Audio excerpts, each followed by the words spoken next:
Hi everyone, I welcome you to the way to heal. यार आज की इस वीडियो में हम लोग बात करने वाले हैं कि जामिया स्कूल में एडमिशन के लिए आपको कौन कौन से डॉक्यूमेंट्स लगेंगे। जो बच्चे इस बार जामिया में एडमिशन लेना चाह रहे हैं क्लास 6 में, 9th में या 11th में, तो उसको कौन कौन से डॉक्यूमेंट्स सबमिट करने होंगे उसके बारे में हम लोग बात करेंगे। इन केस अगर आप कॉलेज के लिए या यूनिवर्सिटी के किसी कोर्सेज के लिए प्रिपरेशन कर रहे हैं, आपको उसके डॉक्यूमेंट्स के बारे में जानना है, तो मैंने वीडियो ऑलरेडी बना रखा है, लिंक मैं डिस्क्रिप्शन में दे दूंगा और फिर मैं इस वीडियो के एंड में वो वीडियो छोड़ जाऊंगा, आप उसको देख लेना। आप सबको पता है जामिया स्कूल का फॉर्म आ चुका है, मैंने उस पर वीडियो बना दिया, वो वीडियो भी इस वीडियो के एंड में मैं दे दूंगा, आप उसको देख लेना। चलिए हम लोग वीडियो को शुरू करते हैं। यहाँ पे देखें documents to be submitted at the time of admission for classes 6, 9th and 11th। अब हम लोग बात करते हैं कौन कौन से डॉक्यूमेंट्स चाहिए आपको, कौन कौन से डॉक्यूमेंट्स आपको बनाने हैं, कौन कौन से डॉक्यूमेंट्स आपको अभी से रेडी रखने हैं ताकि आपको एडमिशन में कोई प्रॉब्लम ना हो या फिर आपका एडमिशन कैंसिल ना हो जाए। फर्स्ट में यार स्टेटमेंट ऑफ मार्क्स या फिर मार्कशीट ऑफ क्वालिफाइंग एग्जामिनेशन। देखिए आपको मार्कशीट लगता है ओरिजिनल में, क्वालिफाइंग एग्जामिनेशन का मार्कशीट देना होता है। अब ये क्वालिफाइंग एग्जामिनेशन क्या होता है इसको समझते हैं थोड़ा। अगर आप क्लास 6 में एडमिशन लेने जा रहे हो तो क्लास 5th का मार्कशीट लगेगा। क्लास 5th ही आपका क्वालिफाइंग एग्जामिनेशन है। अगर आप 9th में एडमिशन लेने जा रहे हो तो 8th आपका क्वालिफाइंग एग्जामिनेशन है। अगर आप 11th में लेने जा रहे हो तो आपका 10th क्वालिफाइंग एग्जामिनेशन है, यानी कि 10th की मार्कशीट आपको देनी होती है। सेकंड नंबर में डेट ऑफ बर्थ सर्टिफिकेट। आपको डेट ऑफ बर्थ सर्टिफिकेट बनाने होते हैं। स्कूल में एडमिशन के लिए आपको डेट ऑफ बर्थ सर्टिफिकेट लगता है। अगर आप कॉलेज में यानी यूनिवर्सिटी के किसी कोर्सेज में दे रहे हो तो आपके पास डेट ऑफ बर्थ नहीं है तो कोई इशू नहीं है वहां, बल्कि मांगता भी नहीं है। इनकेस अगर आप 11 में दे रहे हो तो हो सकता है थोड़ा सा आपको रिलैक्सेशन मिल जाए, आपके पास अभी बहुत टाइम है, आप बना लेना। बट अगर आपके पास नहीं हो रहा है तो ऐसा कुछ हार्ड एंड फास्ट नहीं है, क्योंकि 10th के मार्कशीट में वो मेंशन होता है डेट ऑफ बर्थ, तो उससे काम चल जाएगा। बट अगर आप 6 का या फिर 9th का एंट्रेंस दे रहे हो तो आपको डेट ऑफ बर्थ सर्टिफिकेट चाहिए ही चाहिए होता है। अब यार सी में देखते हैं character certificate from the previous school is applicable for class 11th only. Character certificate आपको देना होता है प्रीवियस स्कूल, यानी कि जहां से आपने 10th किया है वहां से कैरेक्टर सर्टिफिकेट इशू करके आपको सबमिट करना होता है। ये सिर्फ क्लास 11th के लिए है, क्लास 9th और 6 वाले के लिए ये जरूरी नहीं है, बल्कि अगर आपके पास नहीं भी है तो कोई इशू नहीं है, आपको नहीं चाहिए। बट हाँ, अगर आप 11th में एडमिशन लेने जा रहे हो तो आपको कैरेक्टर सर्टिफिकेट अपने स्कूल से सबमिट करने ही करने होंगे एडमिशन के टाइम। अब डी में हम लोग यार बात करते हैं certificate of claimed category of reservation which ever applicable as per section 4.2।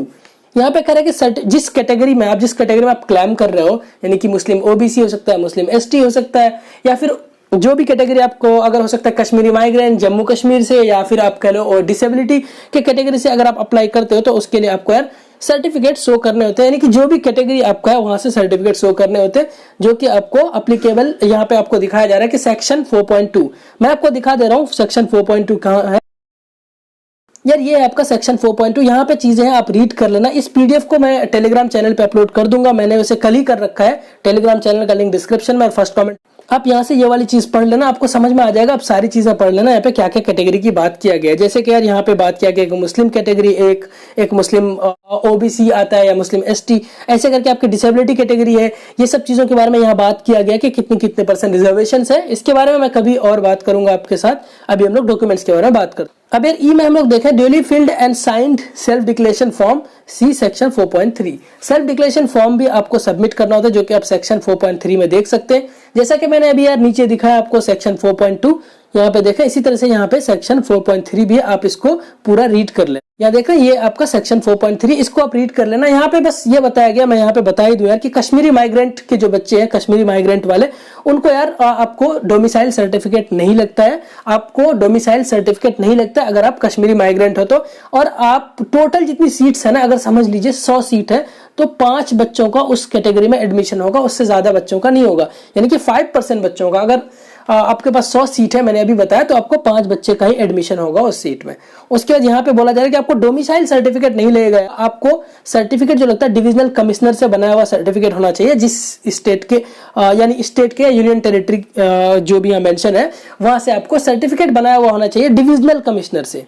अब हम लोग यार डॉक्यूमेंट्स की बात वापस से करते हैं, जो डॉक्यूमेंट्स हमारे बच गए हैं। अब यहाँ पे देखें एफ में लिखा हुआ है कि admit card of the concern admission test generated online. देखिए आप कोई भी एंट्रेंस देंगे, 9th का देंगे, 6 का देंगे, 11th का, या भी किसी भी कोर्स का आप एंट्रेंस देते हो तो आपका ऑनलाइन एडमिट कार्ड जनरेट होता है, वो भी आपको सबमिट करने, वो भी आपको लाने हैं। यानी आप वेबसाइट से जाकर के एडमिट कार्ड निकालोगे और वो आप सबमिट करोगे एडमिशन के टाइम। जी में है कि transfer certificate from the previous school. इसी तरह से मैंने बताया प्रीवियस स्कूल, अगर आप 6 में एडमिशन लेने जा रहे हो तो 5th का आपको टीसी चाहिए होगा, 9th में लेना है तो 8 का, 11 में लेना है तो 10th का आपको टीसी चाहिए होता है, ट्रांसफर सर्टिफिकेट चाहिए होता है। अब एच में यार लास्ट पॉइंट हमारा है कि the intervening period may not be more than 1 year for class 11th only. अगर आप 11 में एडमिशन लेना चाह रहे हो तो गैप पीरियड आपका 1 साल से ज्यादा नहीं होना चाहिए, यानी कि 10th के बाद 1 साल के गैप के बाद आप एंट्रेंस दे सकते हो। यहाँ पे ये चीज लिखा गया है कि आपको 11th में अगर एडमिशन लेना है तो 10th के बाद 1 साल का गैप होना चाहिए, उससे ज्यादा गैप है तो आप एडमिशन नहीं ले सकते हो। यहाँ पे ये चीजें आपको यार उम्मीद है क्लियर हो गई होगी। और ये पीडीएफ मैं अपलोड कर दूंगा टेलीग्राम चैनल पे, मैंने ऑलरेडी कर रखा है, मैं आज भी कर दूंगा। आप टेलीग्राम चैनल ज्वाइन कर लेना, और अगर मुझसे कुछ पूछना है तो आप मुझे इंस्टाग्राम पे फॉलो कर सकते हैं, वहां पे मैं चीजें आपसे शेयर करता रहता हूँ, वहां पे आप मुझसे बात कर सकते हैं, अपनी चीजों को पूछ सकते हैं। So yeah, that is for today. Please stay connected, keep growing. Thank you so much. Bye bye. Take care.